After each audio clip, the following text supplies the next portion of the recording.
warahmatullahi wabarakatuh. Perkenalkan, nama saya Siti Nur Asisa Salsabila dari kelas 2 Ilmu Komunikasi B, Fakultas Dakwah dan Komunikasi. Kali ini saya akan menjelaskan tentang jenis media massa, kegiatan jurnalistik dan juga pengelompokannya. Pertama, saya akan menjelaskan terlebih dahulu tentang ruang lingkup kegiatan jurnalistik. Ruang lingkup jurnalistik ialah tempat jurnalis ataupun biasa yang disebut dengan wartawan.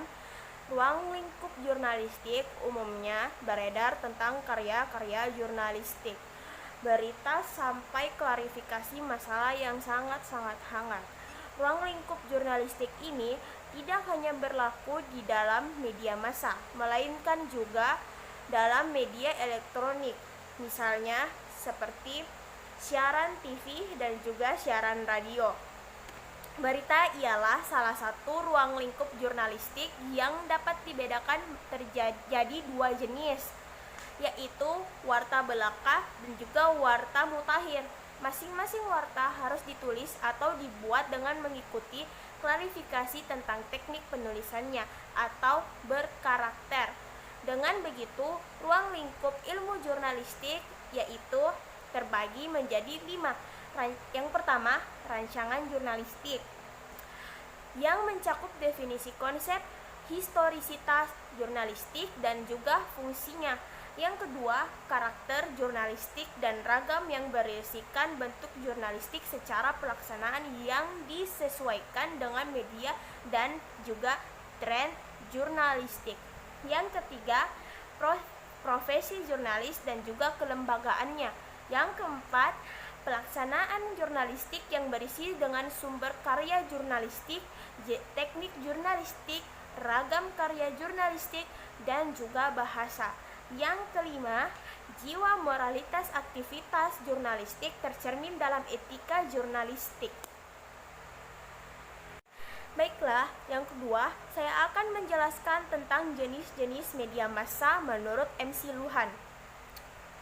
Menurut MC Luhan, media ialah seluruh saluran pesan yang dapat digunakan sebagai alat komunikasi dari satu orang ke orang-orang yang lainnya yang tidak berada di hadapannya atau bisa dikatakan dengan jarak jauh. Kata media juga berasal dari bahasa Latin medius yang artinya tengah, perantara, atau pengantar.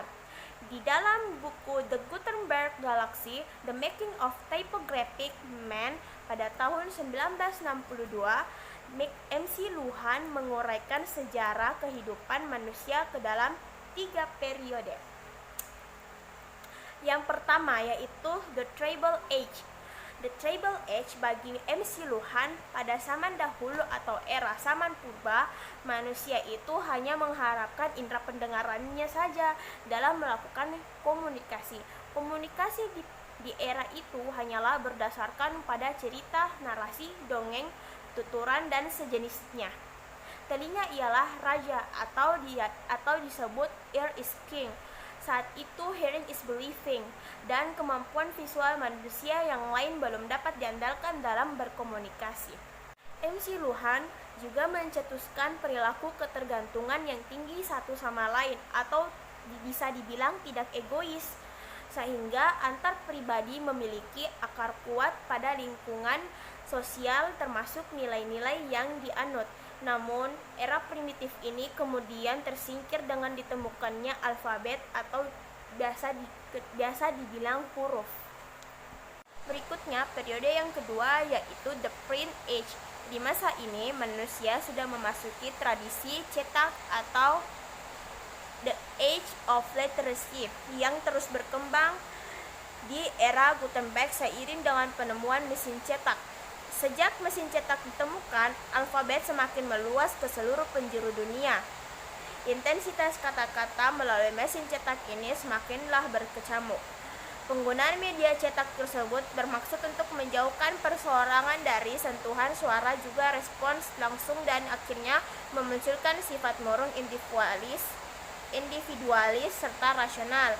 Pada masa ini, manusia sudah mulai mengembangkan pengetahuan termasuk simbol, kelompok, konsep bermasyarakat, konsep bernegara, konsep individu, dan juga lain-lainnya. Lalu periode yang ketiga yaitu The Electronic Age. Pada era ini juga banyak ditemukan berbagai macam alat komunikasi atau teknologi seperti telegram, telepon, TV, radio, film, VCR, fax, komputer, dan juga internet. Saat era kontemporer muncul dengan revolusi teknologi informasi yang membuat sebagian besar susunan kehidupan dunia seperti politik, sosial, seni, ekonomi, dan juga budaya sangat berubah drastis. MC Luhan menerangkan lebih lanjut era ini di dalam bukunya yang berjudul Understanding Media: The Extensions of Man pada tahun 1964.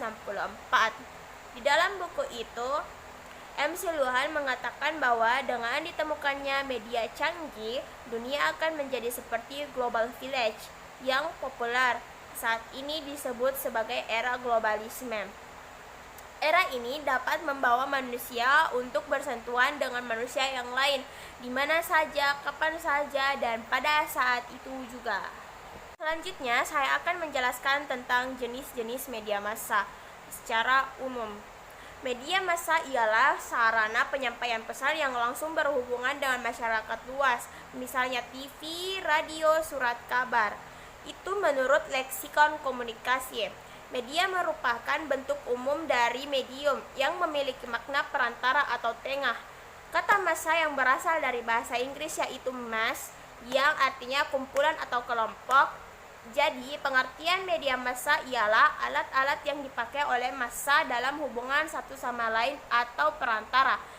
Yang termasuk media massa terutama ialah majalah, radio, surat kabar, TV, dan juga film sebagai the big five of mass media, atau dalam arti 5 media massa, dan juga internet, cyber media, media online. Yang pertama, media massa cetak atau print media. Media massa yang dicetak menggunakan lembaran kertas. Dari segi format dan juga ukuran kertas, media massa cetak secara rinci meliputi surat kabar atau koran yang ukuran kertasnya yaitu broadsheet atau setengah atau seperdua plano. Yang kedua itu buletin, seperdua majalah, jumlah halamannya itu biasa 4-8 halaman. Yang ketiga itu majalah, seperdua tabloid atau kertas ukuran folio atau kuarto. Yang keempat itu newsletter, folio atau kuarto, jumlah halaman biasanya itu 4-8 halaman. Terus selanjutnya buku, seperdua majalah, dan tabloid seperdua broadsheet. Yang kedua, media massa elektronik atau electronic media. Media massa yang isinya disebarluas melalui gambar atau picture atau suara dan suara dengan memakai teknologi elektronik misalnya TV, radio, dan juga film. Dan yang ketiga yaitu media online media atau cyber media. Media massa yang biasa kita temukan yaitu situs web. Selanjutnya saya akan menjelaskan tentang pengelompokan jurnalistik. Jurnalistik itu terbagi dalam 3 kelompok besar, yaitu adalah opini atau pandangan views, karangan khas, feature, dan juga berita news. Yang pertama itu berita. Berita atau news ialah laporan suatu peristiwa yang berupa uraian fakta dan data tentang peristiwa yang terjadi pada saat itu. Berita yang bagus menyimpan nilai menarik, penting, aktual, dan faktual, yang memiliki unsur khas yaitu dengan menggunakan 5W tambah 1H, yaitu what, why, when, who, dan how. Jenis berita ini yaitu diantaranya dengan berita foto, berita mendalam depth news, dan juga menggabungkan dengan opinion news. Strukturnya berita ini terdiri dari judul, head, baris tanggal, deadline, ras berita, lead, dan juga isi berita body. Selanjutnya opini. Opini ialah tulisan yang memiliki isi yaitu pandangan, views, atau pendapat yang bersifat subjektif mengenai satu masalah ataupun peristiwa. Jenis-jenis opini antara lain kolom, artikel opini, tinjauan esai, surat pembaca letter to be editor, tajuk rencana editorial atau opini redaksi, pojok dan juga karikatur. Selanjutnya, feature atau biasa disebut dengan kerang khas ialah laporan jurnalistik yang bernuansa sastra. Gaya penulisan karya fiksi sama seperti cerpen yang menyebutkan peristiwa. Ia memiliki isi yang mempunyai penonjolan segi atau dibilang angle tertentu dalam sebuah peristiwa. Lazimnya unsur yang mengandung human interest, yaitu memberikan penekanan pada fakta yang dianggap bisa mengunggah keharuan emosi, kegembiraan, simpati, atau bahkan amanah ataupun kejengkelan. Mengutamakan unsur hiburan dibanding informasi. Lazimnya menggunakan kata berona atau colorful word untuk menambah daya tulisan. Jenis-jenis feature yakni feature artikel, feature berita atau news feature. How to do tipsnya itu how to do it feature biografi, feature perjalanan atau petualangan, catatan perjalanan dan sebagainya. Yang keempat yaitu resensi. Secara bahasa resensi yang artinya pertimbangan atau perbincangan mengenai sebuah buku. Yang kelima kolom. Kolom ialah sebuah rubrik khusus para ahli yang berisi tulisan pendek atau karangan yang memiliki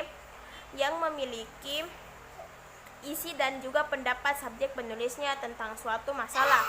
Yang keenam yaitu tajuk. Tajuk rencana atau yang lebih dikenal dengan tajuk ialah sebagai induk karangan sebuah media massa. Yang ketujuh esai. Pengertian esai dalam KBBI Kamus Besar Berbahasa Indonesia ialah karangan prosa atau dalam arti karangan bebas yang membahas suatu masalah secara sepintas lalu dari sudut pandang pribadi penulisnya. Ya, sekian dari penjelasan saya kali ini. Semoga bermanfaat buat kalian. Terima kasih telah menonton. Assalamualaikum warahmatullahi wabarakatuh.